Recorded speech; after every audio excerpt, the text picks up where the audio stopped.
तो hello and welcome दोस्तों, मैं शुभम आप सभी का स्वागत करता हूँ 360 एक्सप्लेन में। तो आज हम एक्सप्लेन करने वाले हैं तुम्बाड़, जो कि एक मराठी मूवी है। ये एक हॉरर और फैंटेसी मूवी है जो कि सन 2018 में रिलीज हुई थी।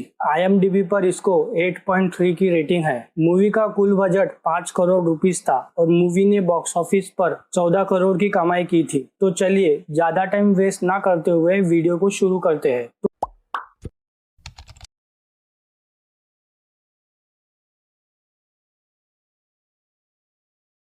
मूवी शुरू होती है एंड हमें बताया जाता है कि पोतरी की देवी, जो कि कभी ना खत्म होने वाले सोने और अनाज का प्रतीक है, और ये पृथ्वी देवी की कोख है। जब यूनिवर्स की शुरुआत हुई तो देवी ने इसी कोख से 16 करोड़ देवी देवताओं को जन्म दिया था। बट देवी को सबसे ज्यादा प्यार था अपनी पहली संतान अस्तर से, लेकिन अस्तर को देवी का सारा अनाज और सोना चाहिए था। सोना तो उसने किसी तरह मनमानी कर पा लिया, लेकिन वो अनाज नहीं पा सका। मूवी में हमें साल 1918 का दिखाया गया है, वेस्टर्न इंडिया में तुम्बाड़ विलेज में। हम एक लड़की को एक बड़े से वाड़े में जाते हुए देखते हैं, एक बूढ़े आदमी के पास जिसका नाम सरकार था, और फिर दोनों भी कुछ पर्सनल काम करते हैं। दूसरी तरफ सदाशिव और विनायक घर के बाहर अपनी माँ का इंतजार कर रहे थे। तभी सदाशिव बोलता है कि बुढ़िया को खाना कौन खिलाएगा, और फिर विनायक घर के बाहर के एक पत्थर के नीचे से घर की चाबी निकालता है और अंदर जाकर बुढ़िया के लिए चावल बनाने लगता है, और फिर वो सदाशिव को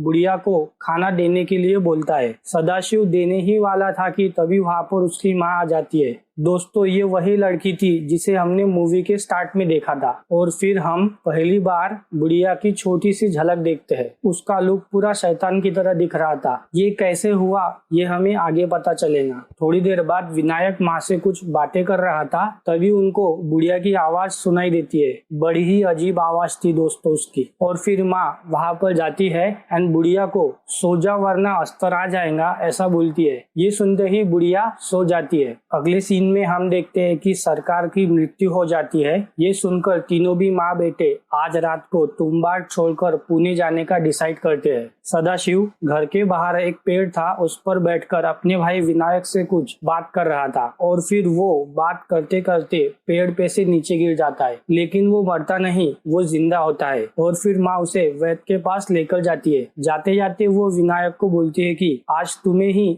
बुढ़िया को खाना देना होगा, और अगर वो जगती है तो तुम उसे सो जा वरना अस्तर आ जाएगा ऐसा बोल देना। ये बोलते ही माँ सदाशिव को लेकर वहां से चली जाती है, लेकिन हम देखते हैं कि रास्ते में ही सदाशिव दम तोड़ देता है और वो मर जाता है, और फिर माँ उसे सरकार के वाड़े में दफना देती है। दूसरी तरफ विनायक खाना बनाने के लिए जाता है, लेकिन खाना बनाने का सारा सामान खत्म हो गया था। तभी विनायक को बुढ़िया की उठने की आवाज आती है। विनायक उसे देखने के लिए जाता है। तभी हम एज अ ऑडियंस पहली बार बुढ़िया को देखते हैं। उसे जंजीरों से बांध कर रखा हुआ था, उसके मुंह में बड़ी बड़ी खीलें ठोकी हुई थी, और फिर बुढ़िया विनायक को बेटा बेटा कहकर पुकारने लगती है और उससे खाना मांगती है। और फिर विनायक खाना बनाने के लिए जाता है। तभी वो बुढ़िया उसके पीछे से आती है और उसके पैर पर जंजीर लगा देती है, और बुढ़िया उसे खींचते हुए अपने कमरे में लेकर जाती है उसे खाने के लिए। विनायक उस बुढ़िया से कैसे तो बचता है और सो जा वरना अस्तर आ जाएगा ये बोल देता है, और फिर वो बुढ़िया वहीं पर सो जाती है। ये सब होने के बाद माँ भी वहां पर आ जाती है, और फिर दोनों भी जाने के लिए निकलते हैं। तभी विनायक बोलता है कि बुढ़िया को पता होगा कि खजाना कहाँ पर है। जी हाँ दोस्तों, खजाना दरअसल गांव में एक अफवाह है कि वाड़े में कहीं पर खजाना छुपा हुआ है, और विनायक को लगता है कि बुढ़िया को पता होगा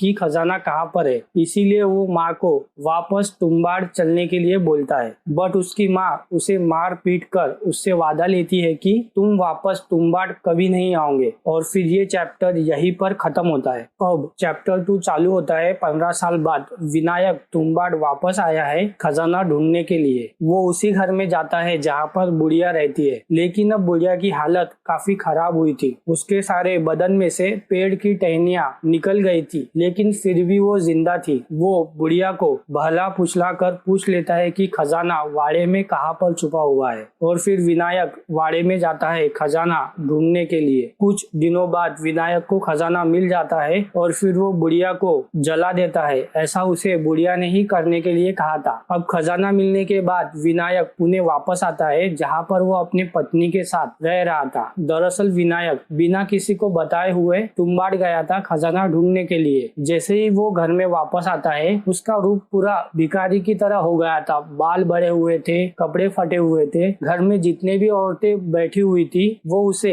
भिखारी समझकर भगाने लगती है। लेकिन शुक्र है भगवान का, विनायक की पत्नी उसे पहचान लेती है और फिर दोनों भी कुछ पर्सनल टाइम स्पेंड करते हैं। अब विनायक ने जो सोने के सिक्के तुम्बाड़ से लाए थे वो उसे राघव को बेचने के लिए जाता है और अगले कुछ दिन ऐसा ही होता है। विनायक तुम्बाड़ से सोने के सिक्के लाता है और राघव को बेचता है। लेकिन एक दिन विनायक तुम्बाड़ से 1-2 सिक्के नहीं, करीब करीब 16 सिक्के लाता है। इस पर राघव उसको पूछता है कि कहीं किसी का खून कर कर तो नहीं ला रहे हो। इस पर विनायक हंस देता है और फिर अगले दिन राघव विनायक को पूछता है कि सुना है तुम्बाड़ में खजाना है। इस पर विनायक बोलता है कि हाँ है, जाओ लूट लो उसे। और फिर दोनों भी हंस पड़ते हैं। फिर सीन शिफ्ट होता है और हम देखते हैं कि विनायक सोने की सिक्कों से काफी अमीर हो गया है। और फिर एक दिन राघव विनायक के घर पर आता है, लेकिन विनायक घर पर नहीं होता। तो राघव उसकी पत्नी से सच जानने की कोशिश करता है कि विनायक सोने के सिक्के कहाँ से ला रहा है। लेकिन उसके हाथ कुछ नहीं लगता, क्योंकि उसके पत्नी को भी पता नहीं होता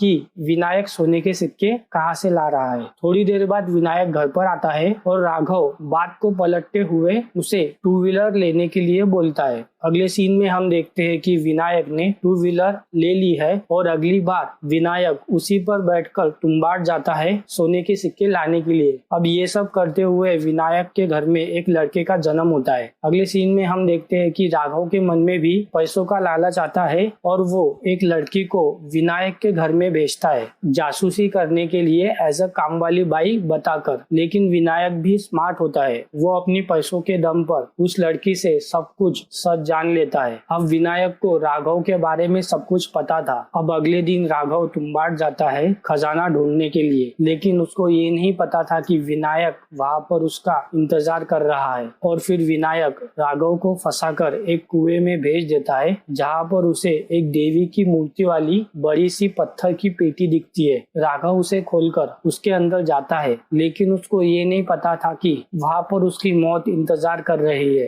राघव नीचे आने पर देखता है कि वहाँ पर गोल गोल लाल कलर की दीवारें थी, वो हिल रही थी, मानो वो दीवारें सांस ले रही हो। राघव आसपास देखता है, तभी उसे वहाँ पर लोहे का एक डिब्बा मिलता है। राघव उसे अलादीन का चिराग समझकर घिस रहा था और फिर राघव उस डिब्बे को खोलता है। उसमें से एक आटे की गुड़िया निकलती है। राघव आटे की गुड़िया को बाहर निकालकर देखता है कि तभी वहाँ पर अस्तर आ जाता है और फिर स्क्रीन ब्लैक हो जाती है और हमें बैकग्राउंड में राघव की चीखने चिल्लाने की चीखें सुनाई देती है। थोड़ी देर बाद वहाँ पर विनायक भी आता है और वो राघव की ऐसी हालत देखकर थोड़ा सा डर जाता है और फिर विनायक जहाँ पर खड़ा था उसके आसपास आटे का गोल घेरा बनाता है और फिर वो आटे की गुड़िया बाहर निकालता है और फिर एक बार अस्तर आता है। तभी हम देखते हैं कि अस्तर आटे की गुड़िया को खाना चाहता है, लेकिन विनायक उसे नहीं देता। विनायक उसे बच्चों की तरह सताने लगता है। इससे अस्तर को गुस्सा आ जाता है और फिर वो राघव का एक हाथ तोड़ देता है। इससे विनायक को डर लगता है और वो आटे की गुड़िया साइड में फेंक देता है। अस्तर उसे खाने के लिए जाता है और विनायक अस्तर के पीछे बनी पोटली में से सोने के सिक्के निकालकर वापस ऊपर आ जाता है और मूवी का 2nd चैप्टर भी यहीं पर खत्म होता है। अब मूवी का फाइनल और आखिरी चैप्टर शुरू होता है। इसमें हमें 14 साल बाद का टाइम दिखाया गया है। दोस्तों, इसमें मूवी थोड़ी सी स्लो चलती है। विनायक को अब एक बेटा और 2 बेटियां थी और वो अपने बेटे पांडुरंग को भी वही सब सिखा रहा था कि सोने के सिक्के कैसे निकालना है, क्योंकि विनायक अब बूढ़ा हो चुका है और उसमें अभी इतनी ताकत नहीं है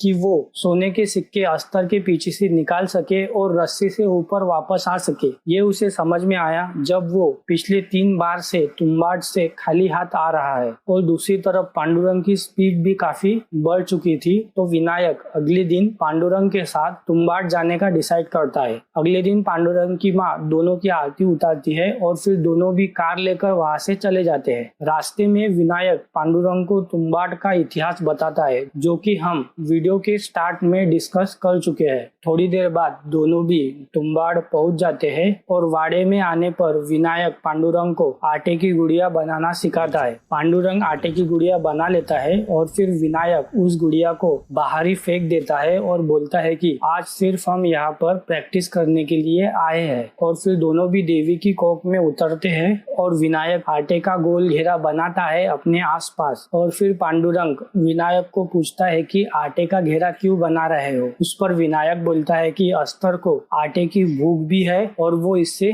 डरता भी है। अगर उसने इसे पार करने की कोशिश की तो वो राख में बदल जाएगा। और फिर पांडुरंग पूछता है कि अस्तर कब आएगा। इस पर विनायक बोलता है कि वो नहीं आएगा, वो सिर्फ आटे की गुड़िया से ही आता है। लेकिन तभी पांडुरंग बोलता है कि लाया हूं ना आटे की गुड़िया। पांडुरंग आटे की गुड़िया बाहर निकालते ही वहां पर अस्तर आ जाता है। ये देखकर दोनों भी घबरा जाते हैं और पांडुरंग आटे की गुड़िया को बाहर फेंक देता है। अस्तर उसे खाने के लिए जाता है। उसी बीच पांडुरंग अस्तर की पोटली में से सोने के सिक्के निकाल देता है और फिर ऊपर आ जाता है। ऊपर आकर पांडुरंग विनायक को सोने के सिक्के दिखाता है, बट विनायक उसे मारने लगता है और फिर दोनों भी सोने के सिक्के लेकर वापस पुणे आ जाते हैं। अगले सीन में हम देखते हैं कि विनायक अपने दोस्तों के साथ बैठा था। तभी बातों बातों में उसे पता चलता है कि भारत आजाद हो गया है और विनायक का जो वाड़ा था वो अब भारत सरकार के कब्जे में चला गया है। भारत सरकार उसे तोड़कर वहां पर गांव बसाने वाली है। ये सुनकर विनायक हक्का बक्का रह जाता है और एक आखिरी बार तुम्बाड जाने का डिसाइड करता है। तभी पांडुरंग बोलता है कि क्यों ना हम इस बार एक से ज्यादा आटे की गुड़िया लेकर जाए, इससे हमें ज्यादा टाइम मिलेगा सोने के सिक्के निकालने के लिए। इस पर विनायक सोचकर हाँ बोलता है और फिर वे लोग तैयारी करना शुरू कर देते हैं। तैयारी होने के बाद वे लोग घर से निकलते हैं। वहां पहुंचने पर वे लोग 10-12 आटे की गुड़िया बना लेते हैं और अंदर जाने से पहले विनायक आटे का गोल घेरा कुएं के बाहर और देवी की पत्थर की मूर्ति के बाहर भी बना देता है, इन केस अगर कुछ गड़बड़ हो जाए तो अस्तर बाहर ना आ पाए। और फिर दोनों भी देवी की कोख में जाते हैं। उतरने पर विनायक सबसे पहले अपने आसपास आटे का गोल घेरा बनाता है और फिर विनायक अपने हाथ में 2 आटे की गुड़िया लेता है। देखते ही देखते वहां पर 2 अस्तर आ जाते हैं। इससे विनायक समझ जाता है कि जितने आटे की गुड़िया उतने अस्तर भी आएंगे, क्योंकि इन्होंने 10-12 आटे की गुड़िया लाई थी, इसीलिए वहां पर उतने ही अस्तर भी आ जाते हैं। ये देखकर दोनों भी काफी डर जाते हैं। दोनों भी सोच में पड़ते हैं कि अब करे तो क्या करे। और फिर पांडुरंग 1-2 आटे की गुड़िया सर्कल के बाहर फेंकता है, जिसे खाने के लिए अस्तर एक दूसरे को मारने लगते हैं। ये देखकर विनायक और पांडुरंग दोनों भी डर जाते हैं। विनायक सोच में पड़ जाता है कि अब करे तो क्या करे, लेकिन बेटे को बचाना है, इसीलिए विनायक अपने पूरे शरीर पर आटे की गुड़िया बांध लेता है और रस्सी से ऊपर जाने के लिए निकलता है। ये देखकर सारे अस्तर आटे की गुड़िया खाने के लिए विनायक पर हमला कर देते हैं। कुछ अस्तर तो विनायक को काट भी लेते हैं, लेकिन वो देवी की कोख से बाहर नहीं आ पाते, क्योंकि वहां पर विनायक और पांडुरंग ने आटे का गोल घेरा बनाया था। अब ये सब होने के बाद पांडुरंग देवी की कोख से और फिर कुएं से बाहर आता है। वो देखता है कि उसके पिताजी की हालत भी वैसे ही हो गई थी जैसे दादी की हुई थी। विनायक ने पांडुरंग के लिए अस्तर की पोटली निकाल ली थी, जिसमें काफी सारे सिक्के थे। विनायक वो पांडुरंग को देता है, लेकिन पांडुरंग उसे नहीं लेता और फिर पांडुरंग लालटेन से विनायक को जला देता है। ऐसा उसे विनायक नहीं करने के लिए बोला था। और फिर पांडुरंग वाड़े के बाहर आ जाता है बिना सोने के सिक्के के। और दोस्तों, ये मूवी यहीं पर खत्म होती है। तो दोस्तों, अगर आपको मेरा एक्सप्लेनेशन अच्छा लगा हो तो प्लीज चैनल को लाइक, शेयर, सब्सक्राइब कीजिएगा। और अगर आपको एक्सप्लेनेशन में कुछ भी कमी लगी हो तो आप मुझे कमेंट में बता सकते हो। मैं उसे इम्प्रूव करने की पूरी कोशिश करूंगा। तो चलिए दोस्तों, मैं मिलता हूँ आपसे अगले वीडियो में। तब तक के लिए टाटा बाय बाय।